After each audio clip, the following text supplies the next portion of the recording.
Lançado em 1984, Os Caça-Fantasmas rapidamente se tornou um fenômeno cultural, cativando o público com sua mistura única de comédia, ficção científica e emoções sobrenaturais.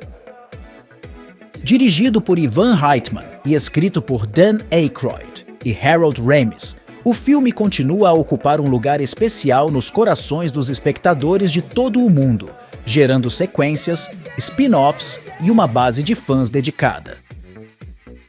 Vamos nos aprofundar no que tornou este filme um clássico duradouro.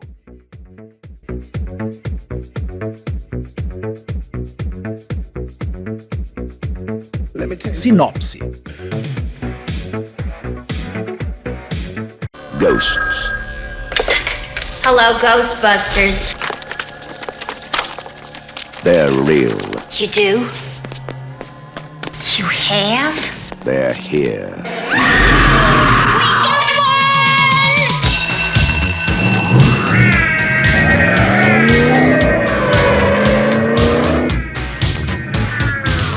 Ghostbusters. Não se esqueça de se inscrever, ativar o sino de notificações e se tornar parte da nossa comunidade cinéfila. Os Caça-Fantasmas segue um trio de parapsicólogos excêntricos, Peter Venkman, Ray Stantz e Egon Spengler, que iniciam um negócio de captura de fantasmas na cidade de Nova York depois que suas bolsas universitárias são cortadas. Com a sua companhia recém-formada, eles tornam-se a única esperança da cidade quando uma antiga divindade suméria chamada Gozer ameaça destruir o mundo provocando o apocalipse. Ao lado de seu quarto membro, Winston Zeddemore, eles lutam contra entidades sobrenaturais, incluindo o infame Stay Puft Marshmallow Man, em uma batalha para salvar a humanidade. À medida que os caça-fantasmas ganham popularidade, enfrentam ceticismo e oposição tanto do governo municipal como da Agência de Proteção Ambiental, EPA, representada por Walter Peck, que vê o seu trabalho como uma ameaça à segurança pública.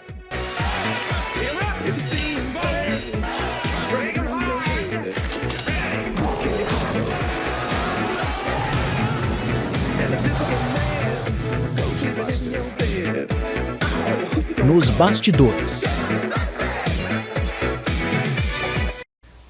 Hey, camera mark. Stand by. Action. It would be hard to find anyone who has made more Americans laugh over the past decade than they have. Bill Murray, Dan Aykroyd, Harold Ramis, Rick Moranis, and director Ivan Reitman. Hi, folks. In Second City and Saturday Night Live.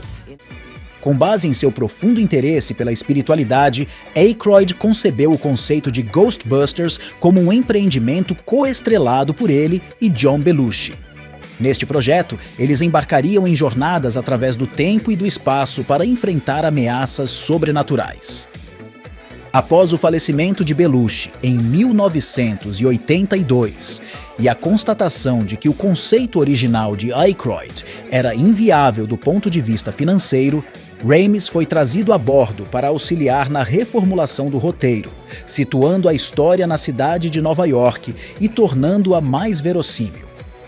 Este filme foi pioneiro ao combinar comédia com efeitos especiais sofisticados, algo que gerou preocupações na Columbia Pictures devido ao orçamento relativamente alto, estimado entre 25 a 30 milhões, e a incerteza quanto ao seu potencial de sucesso nas bilheterias. As filmagens ocorreram de outubro de 1983 a janeiro de 1984, em locações tanto em Nova York quanto em Los Angeles. Devido à concorrência entre vários filmes em desenvolvimento na época para garantir estúdios de efeitos especiais, Richard Edlund optou por utilizar parte do orçamento para estabelecer o Boss Film Studios. Esse estúdio empregou uma variedade de técnicas, incluindo efeitos práticos, miniaturas e marionetes, para criar os visuais assombrosos necessários para o filme. Os Caça-Fantasmas foi diferente de tudo que o público já tinha visto antes. Sua premissa: 4 cientistas excêntricos que se tornaram exterminadores de fantasmas, era nova e inventiva. Liderados pelo carismático trio Bill Murray, Dan Aykroyd e Harold Ramis, os caça-fantasmas trouxeram uma dinâmica humorística e identificável para a tela. Sua entrega inexpressiva de frases espirituosas adicionou camadas de humor à narrativa sobrenatural.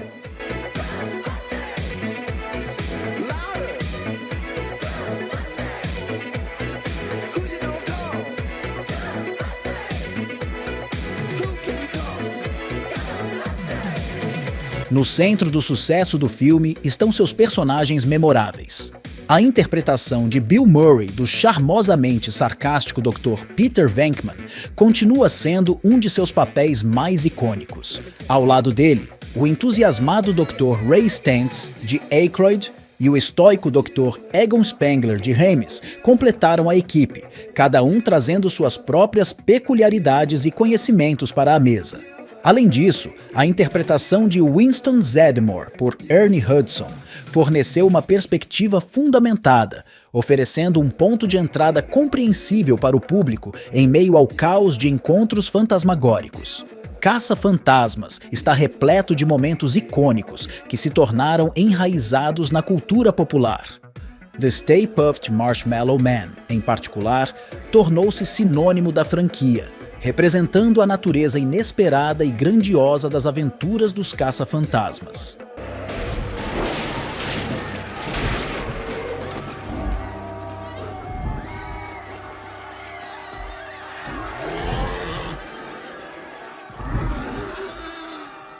Parte do que torna Ghostbusters tão especial é sua capacidade de misturar gêneros perfeitamente. Combina elementos de comédia, terror e ficção científica, atraindo uma ampla gama de públicos. O humor espirituoso e os elementos sobrenaturais do filme são equilibrados por seus temas subjacentes de amizade, trabalho em equipe e superação de adversidades, tornando-o uma experiência acessível e agradável para espectadores de todas as idades. Além do sucesso de bilheteria, Os Caça-Fantasmas deixou um impacto duradouro na cultura popular. O impacto de Ghostbusters resultou em uma franquia de grande sucesso, que se expandiu para diversos meios de comunicação e gerou bilhões em receita. Isso incluiu a aclamada série animada de televisão The Real Ghostbusters, 1986.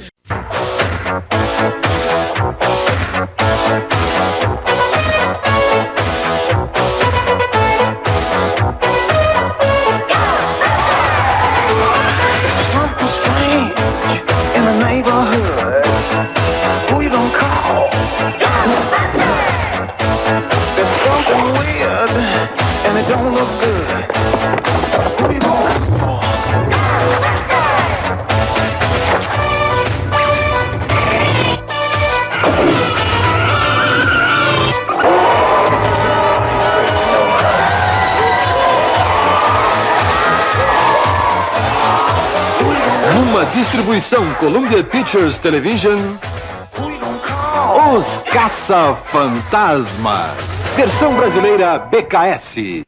Sua sequência, Extreme Ghostbusters, 1997. Videogames, jogos de tabuleiro, histórias em quadrinhos, vestuário, trilhas sonoras e até mesmo atrações assombradas. A continuação Ghostbusters 2, 1989, não conseguiu replicar o mesmo sucesso, tanto em termos financeiros quanto de crítica. E os planos para uma segunda sequência foram interrompidos após o falecimento de Ramis em 2014. Uma tentativa de reiniciar a franquia em 2016 recebeu críticas mistas e não teve o mesmo sucesso financeiro, mas uma segunda sequência direta do filme original de 1984, intitulada Ghostbusters. Afterlife 2021 foi lançada com sucesso. Agora, uma terceira sequência, intitulada Ghostbusters Frozen Empire, está programada para estrear em 28 de março de 2024. Crítica. O filme Os Caça-Fantasmas estreou em 8 de junho de 1984, sendo muito bem recebido pela crítica e alcançando o status de fenômeno cultural. Foi elogiado por sua combinação de humor, ação e elementos de terror, e a atuação de Murray foi amplamente elogiada. Com um orçamento estimado em 30 milhões de dólares, o filme arrecadou em todo o mundo mais de 295 milhões, tornando-se a segunda maior bilheteria de 1984 nos Estados Unidos e Canadá, além de ser a comédia de maior sucesso financeiro até então. Por 7 semanas consecutivas, foi o filme número 1 nas bilheterias e um dos 4 únicos a ultrapassar os 100 milhões em arrecadação naquele ano, consolidando-o como um dos filmes de comédia mais lucrativos dos anos 1980. Em 2015, o filme foi selecionado para preservação no Registro Nacional de Filmes pela Biblioteca do Congresso. Sua música tema, Os Caça-Fantasmas, interpretada por Ray Parker Jr., também alcançou o topo das paradas de sucesso. No Oscar de 1985, foi indicado nas categorias Melhor Canção Original e Melhores Efeitos Visuais. No site Rotten Tomatoes, o filme tem uma avaliação de 95% com base em 79 opiniões dos críticos, enquanto a avaliação do público foi de 88%. No site Metacritic, o filme tem uma avaliação de 71 com base em 8 avaliações dos críticos, enquanto a opinião do público foi de 8.4. No IMDb, o filme possui uma avaliação de 7,8 de 10. Curiosidades. 1. O filme Ghostbusters teve sua ideia original concebida por Dan Aykroyd, cuja inspiração veio de sua família envolvida em questões espirituais e seu interesse pessoal em parapsicologia. Aykroyd começou a escrever o roteiro em 1981, inicialmente intitulado Ghost Smashers, Esmagadores de Fantasmas, com uma trama mais sombria e futurista. No entanto, o roteiro original era extenso e caro demais para produzir. Com a contratação de Ivan Reitman, o título foi alterado para Ghostbusters, e o ator e escritor Harold Ramis foi trazido para ajudar a simplificar e tornar a história mais viável para a produção. 2. Ivan Reitman obteve uma parceria com a Columbia Pictures devido à sua conexão com outros projetos da empresa. A produtora disponibilizou um orçamento de 30 milhões e concedeu a Reitman, Ramis e Aykroyd apenas 1 ano para produzir e lançar o filme, alinhando-o com o verão de 1984. O roteiro também passou por ajustes durante algumas semanas antes de entrar em pré-produção. 3. Enquanto Dan Aykroyd trabalhava no roteiro, ele planejava convidar seu amigo John Belushi para interpretar Peter Venkman. Infelizmente, Belushi faleceu antes do início das filmagens. Inicialmente, Michael Keaton foi considerado para o papel, mas após Bill Murray demonstrar interesse no personagem, Aykroyd fez esforços para contratá-lo. Dan Aykroyd inicialmente considerou Eddie Murphy para o papel de Winston em Ghostbusters, mas devido a questões contratuais, Murphy teve que desistir e foi substituído por Ernie Hudson. Para o papel de Louis Tully, John Candy foi o primeiro considerado, mas suas ideias para o personagem não se alinhavam com o que os roteiristas tinham em mente, levando-o a deixar o projeto. Rick Moranis foi então escolhido e trouxe uma abordagem desajeitada e humorística ao papel. 4. Sigourney Weaver ganhou o papel quando impressionou os produtores durante uma audição ao imitar um dos cães demoníacos do filme. 5. Bill Murray optou por não receber salário pelo filme. Em vez disso, ele fez um acordo com a Columbia Pictures, na qual a produtora financiaria integralmente um projeto pessoal de sua escolha. Esse projeto acabou sendo o filme O Fio da Navalha, 1984, uma adaptação de uma obra literária homônima. Embora tenha sido lançado em outubro de 1984, o filme não obteve sucesso nas bilheterias. Com um orçamento de 12 milhões, arrecadou apenas 6 milhões. 6. Stephen Dane foi encarregado de criar os equipamentos utilizados no filme, como as mochilas de prótons e o Ecto-1, contratado por Ivan Reitman e tendo apenas 2 semanas para completar o trabalho. Os protótipos das mochilas foram modificados durante a produção, e a ideia de que cruzar os fluxos delas resultaria em uma explosão foi improvisada durante a cena final do filme, já que o roteiro original não detalhava a derrota do vilão. Essa decisão foi adicionada retroativamente em uma cena anterior para dar indícios do evento que ocorreria no final. 7. Ivan Reitman inicialmente queria que a banda Huey Lewis and the News compusesse e gravasse a música tema de Ghostbusters. Eles usaram temporariamente a música I Want a New Drug durante a pós-produção. No entanto, a banda recusou devido a turnês e recente participação em De Volta para o Futuro. Ray Parker Jr. foi então contratado, mas ao utilizar partes da música de Huey Lewis, resultou em um processo por plágio que se arrastou por 11 anos até um acordo em 1995, cujos detalhes permaneceram confidenciais. Em 2001, Ray Parker Jr. processou Huey Lewis por mencionar o caso publicamente, violando um acordo de confidencialidade. 8. Durante a fase de pós-produção, Ivan Reitman enfrentou dificuldades para encontrar uma voz adequada para o personagem do demônio Zuul. Com o tempo se esgotando para concluir o filme, ele tomou a iniciativa de emprestar sua própria voz, aprimorando-a com efeitos especiais. Além disso, Reitman também providenciou os sons ávidos do fantasma Geleia, enquanto este devorava uma montanha de comida. 9.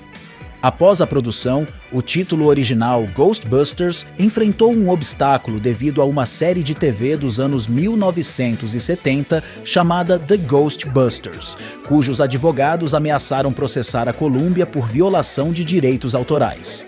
No entanto, Frank Price, que anteriormente era chefe da Columbia e depois se tornou chefe da Universal Studios, permitiu que o título fosse mantido. Quando uma série animada baseada no filme foi produzida, surgiu um problema semelhante devido a uma série anterior com o mesmo nome. Para evitar confusão, a animação foi intitulada The Real Ghostbusters. 10.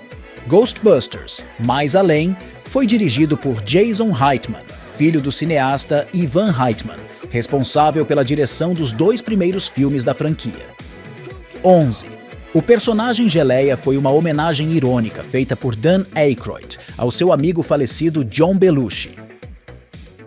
Esse não tem nem o que falar, né, pessoal? Classicão dos anos 80 e 90. Esse filme mistura perfeitamente vários elementos em um só filme: terror, comédia e ficção científica. Coisa que é difícil ver hoje em dia. Além disso, a música tema é épica, e o desenho que passava na TV, The Real Ghostbusters, de 1986, também era muito bom. E não sei o porquê, mas o episódio do bicho-papão me dava calafrio. E convenhamos, a Sigourney Weaver, nessa época, era gata. A nota do canal será 8. E já sabe, se você é inscrito no canal e gostou do vídeo, deixe seu like, compartilhe para fortalecer o canal e quanto a você que não é inscrito, considere se inscrever. Abraço, galera, fiquem com Deus e até a próxima.